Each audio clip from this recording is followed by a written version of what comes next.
আসসালামু আলাইকুম। কেমন আছেন আপনারা সবাই? আশা করি অনেক ভালো আছেন। তো এই যে আমাদের রমজানের এটা ছিল ৩য় দিনের ব্লগ। ৩য় রোজার ব্লগ আরকি। তো আপনাদের রমজান কেমন কাটতেছে আমাদেরকে অবশ্যই জানাবেন। আমাদের রমজান তো আলহামদুলিল্লাহ। আর এখন দুবাইয়ের ওয়েদারটা এত ঠান্ডা আর এত মাশাআল্লাহ এত চারিদিকে এত সুন্দর মনোরম একটা পরিবেশ, ঠান্ডা, ঠান্ডা পরিবেশ তৈরি হয়েছে যে রোজাগুলো আসলে ৫ টা কিভাবে চলে গেল খবরই হলো না। তো এটা ছিল ইফতারের আগের। আর এখানে আমি চিকেন পপকর্ন বানাচ্ছিলাম। তো তার জন্য আমি চিকেনকে ছোট, ছোট পিস করে কেটে নিয়েছি। তারপর এর মধ্যে অল্প আদা রসুন বাটা, তারপর tomato ketchup, hot sauce, chilli sauce সবকিছু দিয়ে একসাথে হালকা গরম মসলা, তারপর পরিমাণ মতো লবণ, ধনিয়া গুঁড়া, জিরা গুঁড়া সবকিছু একসাথে মেখে ১০-১৫ মিনিটের মতো রেখে দিব। বেশি রাখার দরকার নেই। আপনারা চাইলে ১ দিন আগেও রেখে দিতে পারেন। তো এটা আমার মেয়ে অনেক পছন্দ করে আসলে আর এটা বানাতেও খুব ইজি আর তাড়াতাড়ি হয়ে যায়। তো এভাবে আমি রেখে দিব কিছুক্ষণ। এরপর আমি অল্প ময়দা আর কর্নফ্লাওয়ার মিক্স করলাম। ওখানে কিছুটা গোলমরিচের গুঁড়া আর স্বাদমতো লবণ দিয়ে দিলাম। এরপর জাস্ট চিকেনগুলাকে কোট করে নিলাম। চিকেনগুলাকে কোট করার পর আমি রেখে দিব না, সাথে সাথেই ফ্রাই করে ফেলবো। পাশে আমি তেল গরম করতে দিয়েছি। আর আজকে আমরা তেমন কিছুই খাবো না। আমরা আজকে হালকা বেগুনি, পেঁয়াজু এগুলো ছিল বাসায়। আর দই চিড়া যেটা সেটা করেছিলাম। আর সাথে করেছিলাম চিকেন পপকর্নটা। আর তার সাথে ফ্রুট সালাদ ছিল। তো এই তো আলহামদুলিল্লাহ এগুলাই আরকি।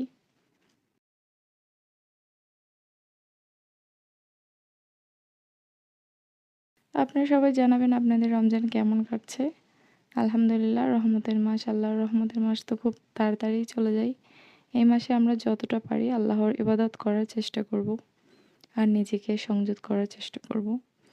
আমিন। আল্লাহ যেন সবার দোয়া কবুল করে আর সবাইকে যেন হেফাজতে রাখে, ভালো রাখে, সবার মনের নেক আশাগুলো যেন আল্লাহ তাআলা পূরণ করে। তো এই যে এখানে আমি যে দেশের গুড়টা আছে ওটা দিয়ে আমি এটা বাংলাদেশ থেকে নিয়ে আসছিলাম। ওটা দিয়ে আমি আজকে দইটা মাখাবো। এখানে আমি জাস্ট লাল চিড়াটা মাখাবো আজকে। তো কালকের কিছু ফ্রুট সালাদ, কালকের কিছু ছোলা ভাজিও ছিল। তারপর এখানে চিকেন পপকর্নগুলো তখনও আমার ভাজা হয়নি। এরপর আমরা আজানের সময় হয়ে গিয়েছিল, ইফতার করে নিলাম। আর বেশি কিছু শেয়ার করতে পারলাম না।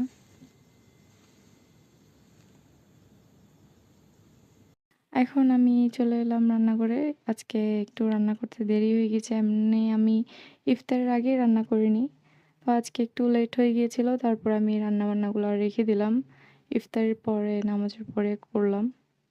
এখানে আমি কিছু কাবুলি চানা যেটা বলে সেটা ভিজিয়ে রেখেছিলাম। আসলে এটা আমি চানা চাট করতে তারপর বিভিন্ন জিনিসে আমি এটাকে ইউজ করতে পারি। আর এটা আমি বয়েল করে ফ্রিজে রেখে দিব। আর এখানে আমি কিছু পুঁই শাক কেটে নিয়েছি আর সাথে, সাথে আমি একটু চাও খাচ্ছিলাম। চা যদিও ইফতারের পরপর একবার দুধ চা খেয়ে ফেলি।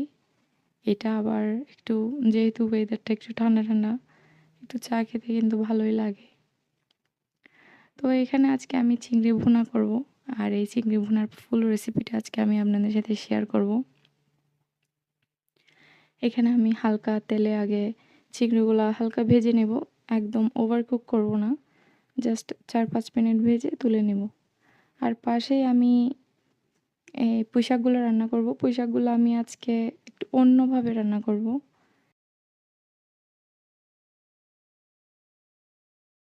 এখানে পুঁইশাকের মধ্যে আমি একটু পানি, তারপর পেঁয়াজ, রসুন, ইচে শুটকি যেগুলা বলে চিংড়ি মাছের শুটকি ওগুলা, তারপর মরিচের গুঁড়া, হলুদের গুঁড়া একসাথে দিয়ে কোনো প্রকার তেল দিব না। এগুলো জাস্ট আমি বসিয়ে দিব একটু কষিয়ে নেব। তারপর আমি এখানে টমেটো, কাঁচামরিচ সবকিছু দেব। এরপর আমি যে কেটে রেখেছিলাম পুঁই শাক, তার সাথে আমি কিছু আলু কুচি করে দিয়েছি, সেগুলো দিয়ে দিব। তো এই তো আমি আসলে হাতে মেখেও শাক রান্না করি। এভাবে আমার শাশুড়িও করতো। আর অনেক মজার হতো এই শাকটা। আর পাশের চুলায় আমার চিংড়ি মাছগুলো কিন্তু ভেজে নিয়ে ফেলেছি। আর আমার চিংড়ি মাছগুলোও ভাজা হয়ে গিয়েছে। এখন আমি এগুলোকে তুলে নেব। এরপর আমি এখানে পেঁয়াজ, রসুন সবকিছু ভালো করে কষিয়ে নেব। এই যে আমার পেঁয়াজ রসুন কিন্তু কষানো হয়ে গেছে। এখন আমি এখানে আস্তে আস্তে মশলাপাতি সব কিছু দিয়ে দেবো। তেমন কিছুই না, জাস্ট হলুদের গুঁড়া আর মরিচের গুঁড়া। আজকে আমি চিংড়ি মাছে মরিচের গুঁড়োটা একটু কম দিব, বেশি দিব না। তো আসলে সেহরিতে তেমন কিছু খাওয়া যায় না, সবজিও বেশি খাওয়া যায় না, হালকা পাতলা। আর আজকে হঠাৎ করে ইচ্ছা হলো এরকম করে শাক রান্না করে খাই। আর এখানে আমি আজকে যে ডালটা ইউজ করব, সেটা আমার আগে থেকেই সিদ্ধ করা ডাল ছিল, ওই ডালটাই দিয়েই আমি রান্না করব। আপনি চাইলে মসুর ডালকে ভিজিয়ে সাথে সাথেও দিতে পারেন। তো এভাবে ডাঁটা সহ পুঁই শাককে রান্না করলে কিন্তু খুবই মজা হয়। আর এটা আপনারা চাইলে চিংড়ি মাছ দিয়েও রান্না করতে পারেন, বা শুধুমাত্র ডাল দিয়েও রান্না করতে পারেন। তো এই তো আমার রান্নাবান্না অলমোস্ট হয়ে গিয়েছে। আর এই সময়টাতে আসলে রান্না করার সময় পাওয়া যায় না, রান্না করতে তেমন ইচ্ছাও হয় না, কিন্তু কী করা, মাঝে মধ্যে লেট হয়ে গেলে রান্না করতে হয় ইফতারের পরে। তো এই তো এখন আমি এখানে চিংড়ি মাছের মধ্যে হলুদের গুঁড়া হাফ চা চামচ পরিমাণ মতো, আর 1 চা চামচের চাইতেও কম কাশ্মীরি মরিচের গুঁড়া দিব। আর অল্প একটু জিরা গুঁড়া আর ধনে গুঁড়া দিব। আর সাথে দিয়ে দিব আমি এখানে হট সস, যেটা টমেটোর, সেটা। আপনাদের কাছে এটা অ্যাভেলেবেল না থাকলে আপনারা একটা ছোট মিডিয়াম সাইজের টমেটো ইউজ করতে পারেন।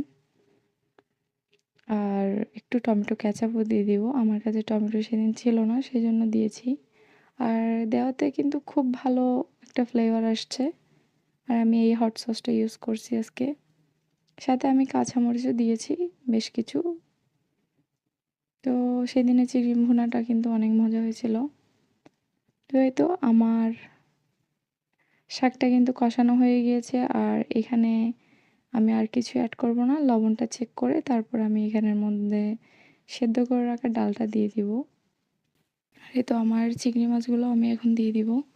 দেওয়ার পর কিছুক্ষণ 2-3 মিনিট কষিয়ে তারপর একটু করে পানি দিব।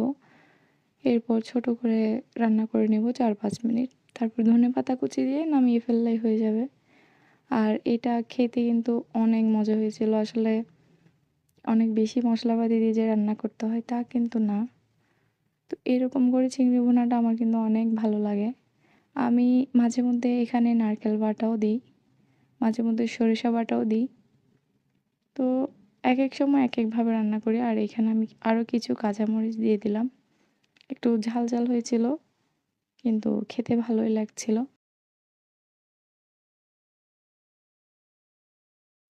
আচ্ছা, আমি কিন্তু এখানে মেইন একটা জিনিস দিই নাই, যেটা আজকে আমি ইউজ করেছি, সেটা হচ্ছে পেঁয়াজ পাতা, পেঁয়াজের কলি, সরি স্প্রিং অনিয়ন যেটাকে বলি, বা গ্রিন অনিয়ন, সেটা আমি আজকে দিব এখানে। প্রায় আমি হাতের 1 মুঠো পরিমাণ মতো দিয়েছিলাম। আর এটার কারণে চিংড়ি মাছটা খুবই মিষ্টি মিষ্টি একটা ফ্লেভার নিয়ে আসছিল। আর খেতেও খুব ভালো লাগছিল, ঝালটাও একটু কমে আসছিল। তো এখানে আমি শাকের মধ্যে দিয়ে দিলাম আমার গতকালকের যে বয়েল করা ডাল ছিল, সেই ডালটাই। তো ভাবলাম যে আপনাদের সাথে একটু শেয়ার করি রেসিপিটা। আসলে খুব সিম্পলের মধ্যে রান্না করেছি, কিন্তু খেতে খুবই ভালো লাগছিল। আসলে সেহরির সময় তেমন কিছুই খেতে ইচ্ছা হয় না।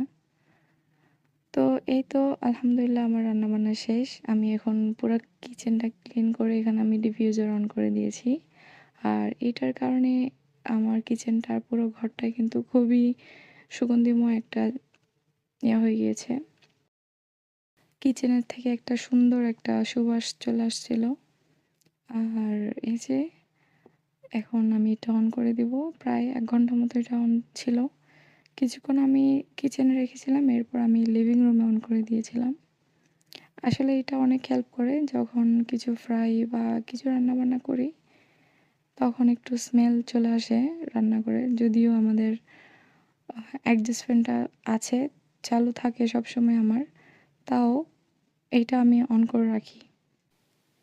তো আশা করি আমার আজকের ভিডিওটি আপনাদের ভালো লাগবে। আর ভালো লাগে থাকলে সবসময়ের মতো আজকে আমার ভিডিওতে লাইক, কমেন্ট এবং আমার চ্যানেলটিকে সাবস্ক্রাইব করতে ভুলবেন না। চলে আসবো আরও একটি ব্লগ নিয়ে। ততক্ষণ পর্যন্ত ভালো থাকবেন, সুস্থ থাকবেন। আল্লাহ হাফেজ।